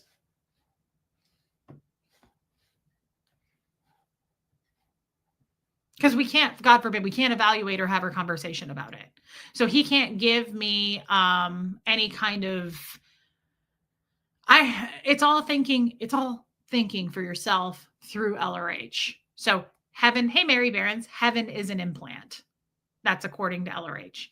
So we go back in session, and an implant is simply like, we were told in Scientology that Jesus, God, that whole story, the Virgin Mary, all of that, that's an implant. We were drugged and we were spun around and shown photos and movies of stuff as Thetans. And we were trapped as Thetans, and we were told that that's all lies. People were then dumped here to planet Earth. Hey, always late. People were then dumped here to planet Earth, and it was a total sham. That's what I was told. So this is just all examples, guys. Yeah, Abigail, heaven is an implant. There's no such thing as God. There's none of that. So that's what I'm working with. That's where I am now at 40 years old, trying to sort this shit out. But I don't have I have all these lies, but I don't really have the truths to make up for it, like to fill in the holes of the lies. I don't have all the truths, and I'm trying, I'm working through it. And some things are real, like some truths you could go to the Bible, right, and look, or you can go look and see what happened with the dinosaurs based on the science that they've used, right, and figured out and discovered. That stuff I can do. But what about like the weird stuff, like you were dumped here in an ice cube? What about the like fucked up things that really fuck up your mind? Excuse my language, but like, you know what I mean? Like, what about, like I told you this the other day, I was afraid of the dark. For a long time, I was scared of the dark when I was little.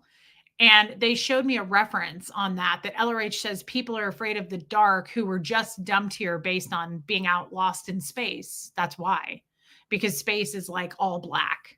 So people who are kids, right? Kids mainly are afraid of the dark. And the reason they're afraid of the dark is because they were just out floating in space as Thetans before they picked up this body. And so now they're trying to use this body and they're like, what is this? How does this work? How do I learn English? And they were lost and floating and moving through space. And that's why now you're dumped here into matter, energy, space, and time. And there's stuff, and we're not used to that. So we're just coming back from space, and we're freaked out now because now there's light. But when you put us in the dark, it's restimulating, triggering. And so it triggers and restimulates that memory. This is the kind of shit I'm talking about. It's really wild. So that's why I say, like, you guys all have your trauma and your upbringings, and you might have had like really terrible upbringings, but something tells me you didn't experience these kind of now. Some people went through different cults, and a lot of people went through Scientology. I'm not trying to compare or minimize neither one. What I'm saying is this is different than like being raised. It's just different. It's very different. I don't even know how to start. I don't even know where to begin. Like, so I'm not afraid of the dark because I didn't come here from space. I'm not afraid of the ocean because I wasn't dumped in an ice cube. Huh. Shelly says, what do you believe now, Reese? Well, that's the hard part. I don't have the stuff to fill in the blanks, Shelly, but I just know I don't believe that. So it just still, like, I don't feel it today. I will tell you, I feel a lot less stupid and uneducated as I ever felt. It's okay that I'm not educated. I'm not stupid. As crazy as those stories are, I don't believe them. I know that I didn't come from an ice cube. And no one would know the answer here. Beliefs are very difficult now. If you remember, Jeff took me to a Methodist church service right after I got out of Scientology, way too soon. Not Jeff's fault. He was trying to be kind. But I just broke down. I started bawling because this pastor, preacher, I don't know what they call him, he's standing up at this podium thing talking about some story of, this bush on fire or something. And I'm not following it. Everybody else is following it. Everybody's singing to the songs. Everybody's doing the Lord's Prayer. And I'm like an alien in there. And I start crying. And I said, Jeff looked at me and he was all like, what do I do with you? And I said, what am I supposed to believe? What am I supposed to believe now? So all of that was a lie. And now I'm supposed to believe these stories. Like, it's really hard to pull that off. And let's fill it with this. Like, I know I don't believe that. I don't know what I'm ready to believe, if that makes sense. But I'm not fucking dumb. I know that. I used to think I was stupid. I'm not stupid. I know I'm not stupid. I've come too far to believe that I'm stupid. There's no way. I've done some pretty smart things, and I've outsmarted people that were smarter than me. I'm not stupid. So I don't know what I believe yet. And I don't know what I'm supposed to study. I don't know where I'm supposed to start. Religion is not a good place to start. I won't be starting there. Hey, Sabine. Yeah, it will take some time to undo 38 years of lies. And just starting here with you guys helps me a lot. But I know, Wanda, he didn't. I don't think religion is the right place for me to start. I will say I have great peace talking to God. I talked about that yesterday. I feel God. I'm not just doing it because like people tell me to do it or like, well, maybe there is a God, I'll try. I feel God. I was introduced to God recently. So that's a really good start for me. Like that's a really good baseline. It's a good foundation. You guys have built me up so much. The confidence is what's coming. And I think all I need, Shelly, is confidence right now. I need to know I'm going to make it. I need to know that I am something, that I belong, that I am not a total outsider, that I'm not this stupid, crazy alien that was just dropped here into the human race. And people are like, this girl is, I mean, there's a lot of people that don't accept me. I know this. I know there's a lot of people that hate me. And I know that I have no boundaries. I work on that. But I also like that about me. I like that I don't have boundaries. I like that I push boundaries, my own boundaries, not other, I don't like pushing other people's, but I like that I push and question things. I like talking about sex. I like talking about the things that people are like, don't talk about that. I enjoy it. I like to discover things. I think I'm going to make it. I don't know where to start on what's true, but I know some things you can do, like Google easily with the dinosaur stuff, easily with other things. But there are some things about me, I was told. Thank you, Kevin Conklin. There are some things, yeah, lots of people accept me. There's a lot more good than there is bad, Jellycats. And that's what I focus on. I don't worry about the people who don't like me. I don't worry about the people who want to make fun of me, laugh at me, mock me. Do better. That's just weak bull baiting. I've said that 100 times. It's weak bull baiting. I'm trained for that.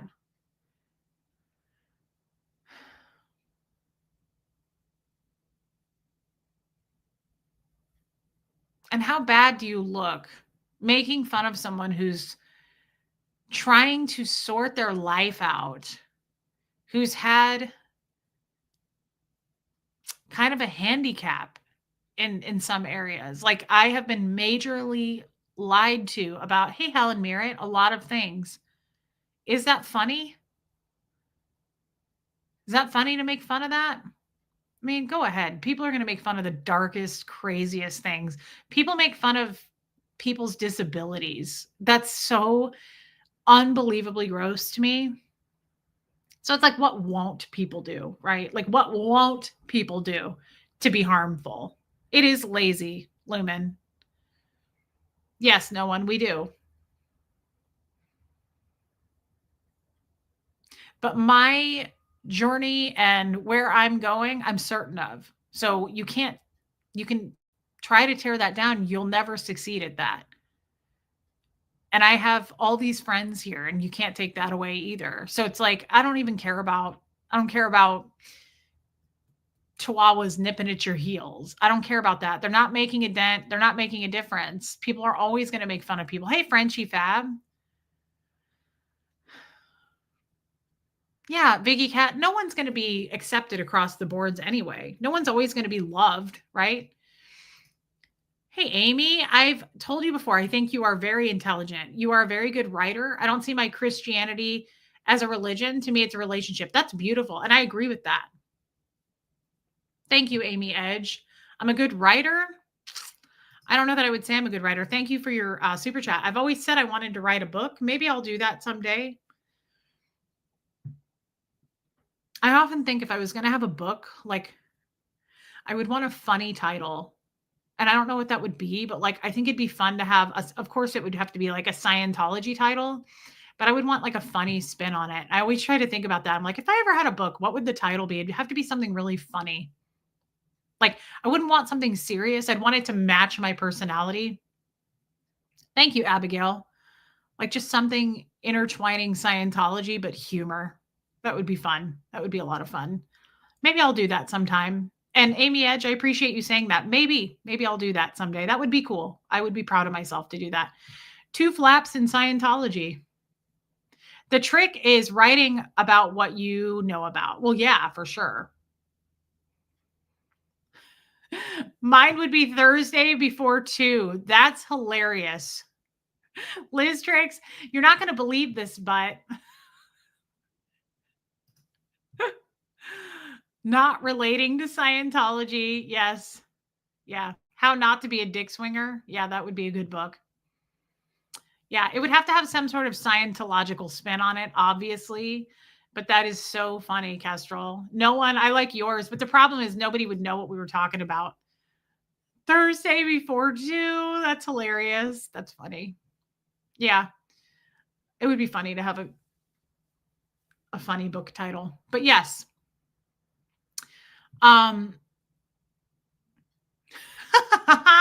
Dick swinging and BTs. Yeah. Body thetans. That's right, Sabine.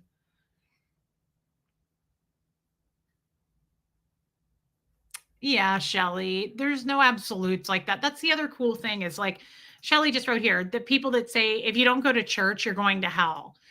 That sounds like Scientology too. It's like absolutes. None of those things. It's not true. And that's between you and God. How could anybody say you're going to hell? I would like to think if there's a hell, my dad will be there, but I don't know that. I don't know the answer to that. I don't make those kinds of decisions. It all began from a single cube of ice. Kevin Conklin, that's funny. Good for you, West Coast fancy Nancy. You called someone a dick swinger today. I love calling people that are dick swingers. The cult said not to, but I did it anyway. I love that. Hey, Tina Mays, I responded to your email today. Yeah, church is not a requirement. And also, that's the other thing is like, who are you to say that? That's what we talked about yesterday. Like, even people who are like, pray for that person. Why? You don't get to make that call. Isn't that a private, personal thing between me and God? I was thinking about that lady.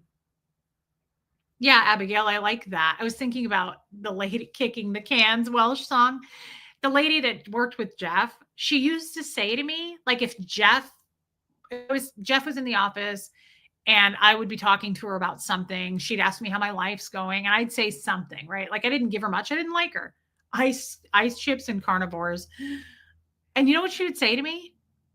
I thought that is so presumptuous of you and so inappropriate to say to someone. She'd go, you need to pray about it. You need to pray on that. You should pray about it. What? That's not your call to make. Like, that's such a weird thing to say to somebody. You need to be praying about that. Hello, judgment. No, that's between me and God. That's not up to you. You don't make those calls. You're a human being just like me. You don't have any more authority with God than I do, and you don't get to make those calls. That's just a weird thing to say to somebody. Isn't that very presumptuous? You need to pray about that. What the fuck? Don't tell me. Yeah, Wanda, you know who I'm talking about. I know you do. Well, hey, Michael Malloy, I answered your email today too. And Yvonne, there's nothing wrong with that. Prayer chains are a beautiful thing, a list of people to pray for. I think that's great. I don't think it's appropriate to walk up to someone, the Mar Lugo. Hey, I love that. Thanks, Mar. It's not, you don't do that with someone that you don't know that well. Yeah, Lumen, it's very arrogant. Prayer chains are a beautiful thing. If you have like this group that you do stuff with, I'm not against that. But I am against walking up to a stranger or someone you barely know. And it's also very judgmental. It also just like rings unethical to me to be like, you need to pray for that. You need to pray on that. You need to go pray about that. What? You need to get the fuck out of my face. I don't like that. That's very condescending. It's very 1-1, as we would say in Scientology. It's very covert hostility. Like, you don't need to tell me what I need to be talking to God about. How about that? I wish I had said that to her. That's okay too, Kestrel. That's totally okay too. While you guys are in here, please hit subscribe. Please, YouTube unsubscribe you if you want to. You don't have to. I get that, West Coast Fancy Nancy. Ice cubes, Colts, and fax machines. Yeah. Yeah, Pinch Leslie. Like, get out of my face. Are you a messenger of God? Don't tell me what to do. That's weird. Free advice is not needed. Yeah. I'll tone 40 that BS, Reese. Yeah, that's right. That's right. Yvonne, yes. It's like telling someone that they're going to hell or telling someone that someone's going to hell. That's always been strange to me. Do you have the authority on that? Like, do you have a direct line to God? Did he tell you that? That's a strange thing to say. Stay in your own spiritual lane. No, please do that for me.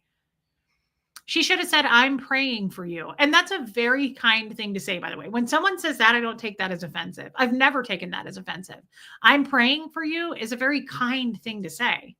I don't have a problem with that. But telling me I need to pray for someone, pray for myself, like all those things is very strange. I will do what I want to do in my conversation with God. Thank you so much, though. Like, get out of my face. That's not appropriate. Buffy, thank you. That's really nice of you. I appreciate your guys' prayers. I think that's very kind. And I believe in the power of prayer. Now I do more than ever. But I also believe it should be very, very intentional. I think it should be very intentional. And I think it's very, very personal. I think it's like politics. I would never walk up and go, who'd you vote for? Let me tell you why you shouldn't have voted for that person. Whoa, like who am I the authority on that? Like, are you not allowed to make up your own mind and your own decisions there? It's such a weird thing to do. I cannot believe when people do that and overstep those boundaries. And I don't have boundaries. So like that's a lot coming from me. But I believe in the power of prayer now more than ever. I believe in God and I believe in praying to God and I believe all those things. It's still a touchy subject for me. It's a touchy situation. And again, it's very private. It's very private.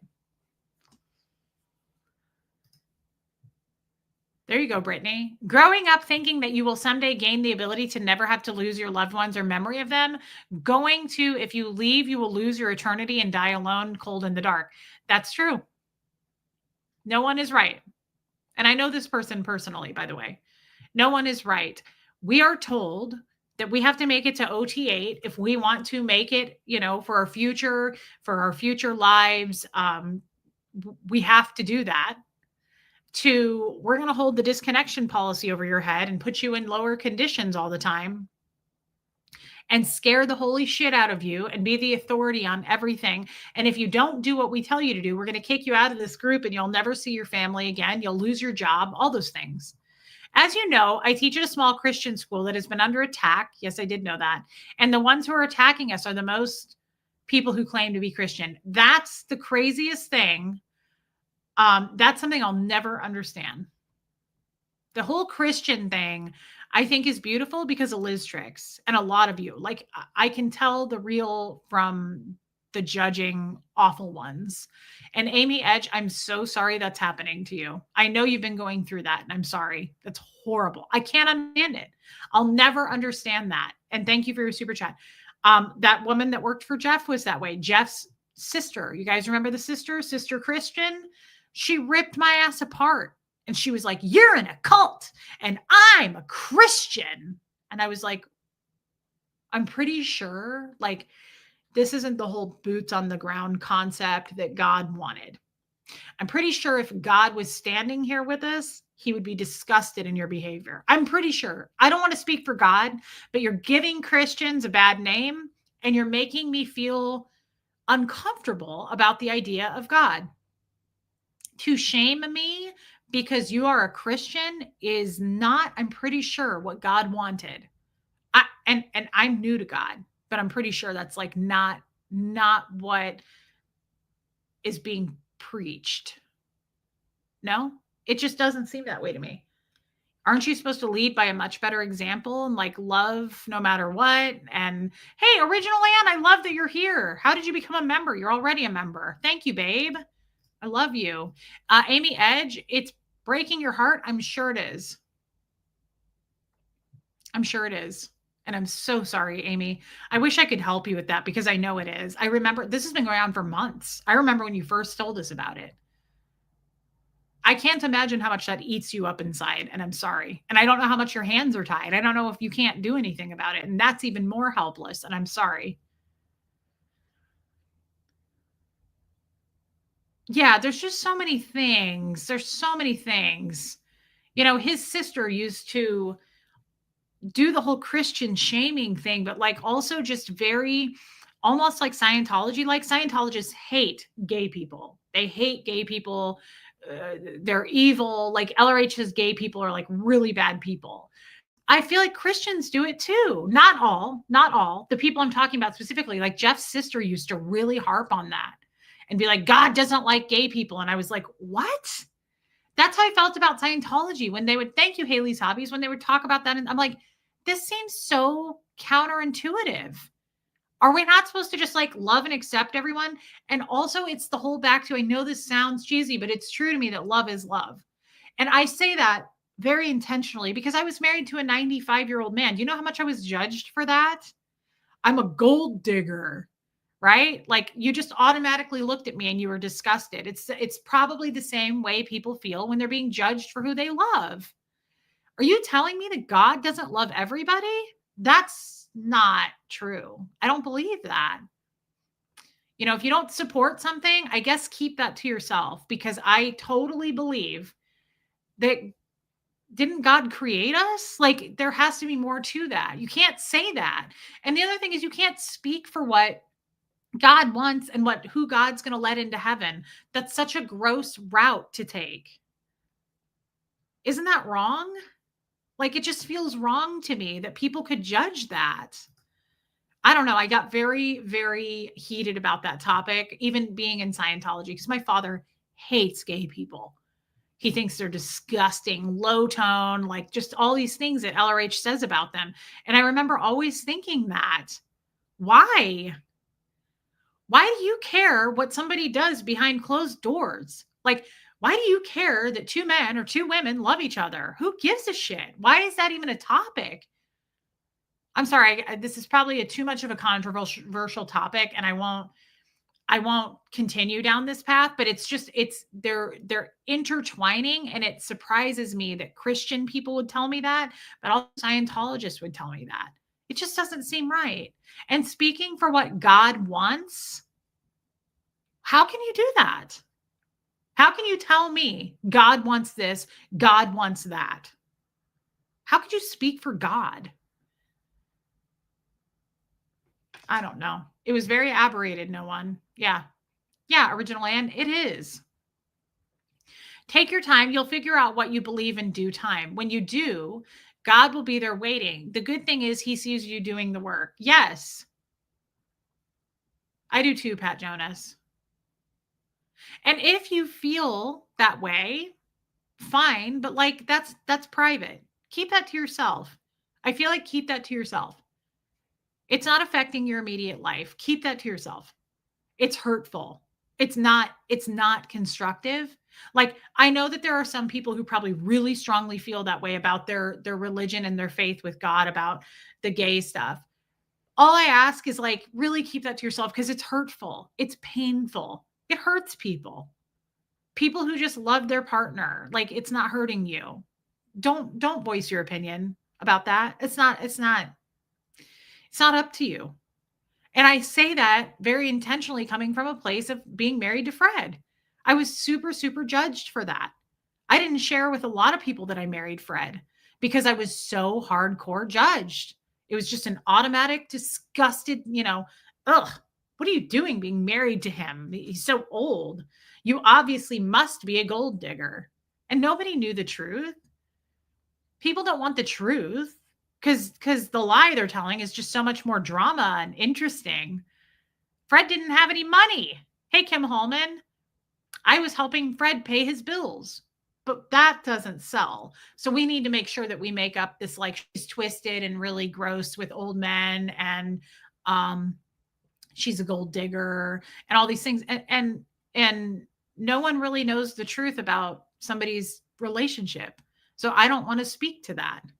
But I will say love is love. Why isn't it? Why isn't it? Why is it so frowned upon? Who you love? Who cares? It bothers me. I'm sorry, that really does get to me. We don't talk about that much here, and I don't want to like start a whole fight with people. I just it makes me sad that you would comment on somebody else's relationship that you have nothing to do with. That you would speak for God about that. It's not up to you. It never was. You never had control over that. You don't have control over that. You don't get to have control over that. You're not entitled to any of that. That's somebody's whole entire life. It's a whole life. You don't get to have a say in that. Thank you, Marlugo, for your super chat. Love you, West Coast Fancy Nancy. I'm sorry, guys. I'm sure that divided some people's thoughts up. I'm sorry for the people who probably got mad at the conversation I just shared, but it's just where I stand. Hey, Lisa and Jay. I'm not trying to upset anyone. I'm not trying to be controversial. I'm really not. I'm not trying to upset anyone. It's just a strange topic. And I've always thought that. And being raised in Scientology, we were very much conditioned to think that homosexuals were like the worst of the worst. And that's another lie. Like that's another huge lie. And it's so hurtful because it wasn't just like, ew, they're gay. Like, ew, two people loving each other of the same sex, ew. It wasn't that. It was way deeper than that and way more evil than that. It was, these people are evil. These people hurt children. Like we were told that gay people are like twisted with children. That is so fucked up. And I never believed that, by the way. I never believed it. When my dad would talk like that, I was always disgusted. I always had love for gay people. I don't know why. Even being small, I was like, what's wrong with it? What's wrong with it? I remember my older half sister would, I don't know if she was always nice to me, but she would always say to me when I was little, she'd be like, you're a lesbian. You look like you're going to be a lesbian. I think you're going to be gay. And she would like poke at me. And then my dad would get really pissed because he hates gay people. And it was like this whole thing. And I remember when she used to say that to me, I was like, so I was even little. And she was like, you look like a lesbian. And I was like, so who cares? Like, I remember even being small. That is why I love you, Raymond. I love you very much. And I love Kevin. I'm not like, guys, I'm not like the spokesperson for gay people. It's just a love thing. I think it taught me a lot loving Fred. Thank you, Muffet Lou. I think it taught me a lot loving Fred. And how much judgment I got on me for loving Fred made me really open my eyes for like people who love their partners. And no, not all Christians are homo hateful. Yeah, absolutely not, Lisa. This is another thing where like, I don't speak for anybody. I'm talking about specific instances of people that I met that did hate gay people. I'm not talking about all Christians do this or all Scientologists. Like I'm talking about very specific instances where it happened in my life. But it's just I always thought it was such a strange concept. And then when I married Fred, it became even more clear to me that like the hate you can get for just loving your partner. Fred and I had a very pure, very clean, very on the up and up love. But for whatever reason, a lot of people tried to make me feel dirty about it. And that's such a painful thing to do. It's like, what's it to you? What's it to you? What if we really do just purely, really love each other? And we did. And why do you have to make it dirty? Why do you have to try to say it's gross? Why do you have to turn it into something else that you don't know what it is? You know, that's the problem. You don't know what it is, so you hate it. A lot of people do that. I think John Lennon said that. Don't hate what you don't understand. Something like that. People tend to do that. They judge and they start to be hateful of what they don't understand. And I think I'm very, very misunderstood on my channel. I think I'm very misunderstood coming out of the gates of Scientology. And I think that's where a lot of the hate comes from. You know, there's so much mass like assumptions. Oh, you're a Scientologist? Oh, you were trained to lie. You're a trained liar. You're just a liar and you hurt people. Yeah, there was some truth to that. But what about now? I've worked on me. I've done a lot of work on me. Does that not count for anything? You don't want to know me now because you just have all these assumptions. You just believe what you believe with blindly without looking into it, without seeing all the work I've done, without seeing how much people can change. Okay. Well, that's your problem. I'm not going to make that my problem. But it is interesting what people do when they don't understand stuff. And that's a big part of it. Scientologists, I think, L. Ron Hubbard, for whatever reason, hated gay people, probably because he didn't understand the concept and just decided that it was evil. And that does a lot of damage to people. And it's wrong. And that's just my opinion, guys. It's one person's opinion. I'm not speaking for everybody else. This isn't across the boards. If you disagree with me, that's totally fine. I'm not upset about that. It's just my opinion. They desperately need content for their YouTube channels. Yeah, I'm sure. A lot of people do that. They don't have their own content. They can't make their own original content. So they make content about other people, making fun of other people, mocking other people, lying about other people. I don't do that. And I'm not going to go look for it. But sorry I made this weird. I hope I didn't make this weird. I got into a weird topic, but I got onto it not because of the Christian thing. I don't want to speak for Christians. It's the Scientology aspect of it. Hey, Philip Wright. I love that. I was lied to about the gay community being a Scientologist. Now, I knew that from the gate. Like, I didn't believe what they told me. But what I'm saying is, it's such a hurtful thing. It's such a hurtful, painful, mean rumor to talk about a group of people that just they happen to love who they love. It's crazy. Please hit subscribe. Thank you for staying with me. I hope I didn't get weird. If I offended anyone, I really do apologize. That's a touchy subject. It's controversial, but let's be honest. Most everything I've learned in Scientology is controversial. It's all lies. Lie upon lie. It's just lies. Thank you, Kat. Again, I'm sorry. I really am sorry if I offended anyone or if I stepped on anybody's toes. I wasn't trying to do that.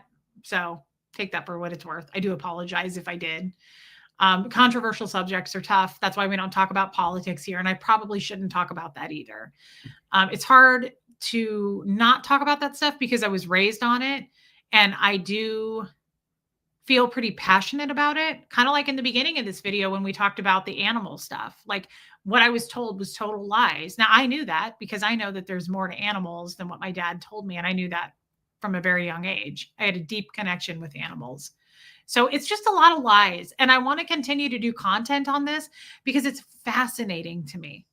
It's fascinating. And I want to get some of my books out and I want to go through this stuff with you guys because I think it's also good to educate the public and pull back that Scientology curtain on what we're being told, what kids right now are being told in churches of Scientology. I think it's important. I think the education on this is important. I would like to spread and help as much as I can about the lies of Scientology and the damage it does. Thank you, Philip Wright. Correct, Alana. It's extreme damage that Scientology does. And if I can help to expose it, and I can be a part of that, I want to. It's important. It's triggering, but it's important, guys. It really is important. Marlugo, it's not a religion thing. It's a personal thing. I'm Catholic and I knew people who hated gays and people who didn't care who your partner was. Yeah, it is it's very private.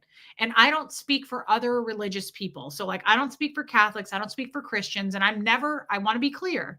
I'm not saying Christians hate gay people. Catholics hate gay. Like, I don't even know the answer to that. I didn't grow up in the Christian religion or the Catholic religion. I grew up in Scientology. And I was surrounded by people who believed what L. Ron Hubbard said about gay people. But I am not going to step out of that lane and try to pretend and speak for other religions. I'll never do that. I know nothing about it. I will never speak to something I know nothing about. And that's where people go wrong in a lot of ways. You try to be an expert on something you know nothing about, you sound stupid, right? Like you don't know. And that's why I don't take the time to read or watch anything where people are saying things about me that they've never met. They've never met me, yet somehow they're an expert on who I am.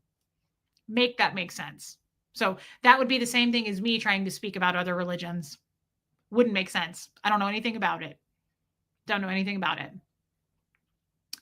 But we need to expose this stuff, and we'll do it little by little.